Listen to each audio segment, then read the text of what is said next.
مين دول اللي خدوا منك التليفون وشكلهم ايه؟ انا ما اعرفهمش حظ. لا انا عارفهم بقى حظ، واحد لابس ازرق والتاني لابس رصاصي حظ.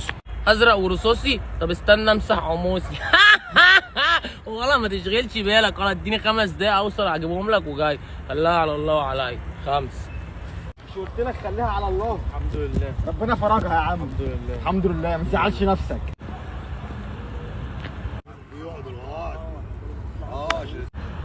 ازرق ورصاصي هم اخواتي، مفيش غيرهم. اخواتي صباحكم ابيض. عزو تعالى ابن حلال في مصلحه. لسه بدور على حد بيفهم في التفاح. اخواتي انا جالي بلاغ دلوقتي ان انتوا عاملين بلاغ في تليفون عيل يتيم ام واب، لو روح لابوه من غير التليفون ابوه هينفخه. انت هتقول لي يتيمه حظه؟ ده شغل قديمه حظه. في شاف الدقوره حظ.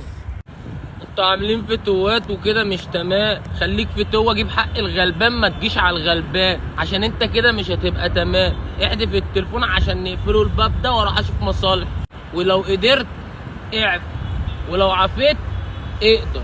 رتب الكلام. خلاص يا حظه، خد التفاحيه وسيب لي التليفونايه. خد يا عم. اخواتي وحته مني اللي بيجوا معايا سكه، احنا عايزين نعملوا مصالح على الناس الشمال مش الناس الغلابه. صباحكم ابيض.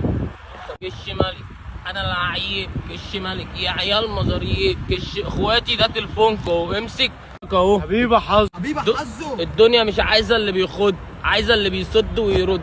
خلي بالكم على نفسكم، لو عوزتوا اي حاجه تعالوا لي في المكنه. صباحكم ابيض. عليك يا حظ اخويا.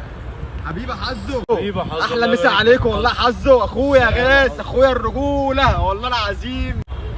حبيبي اخويا الله يبارك لك.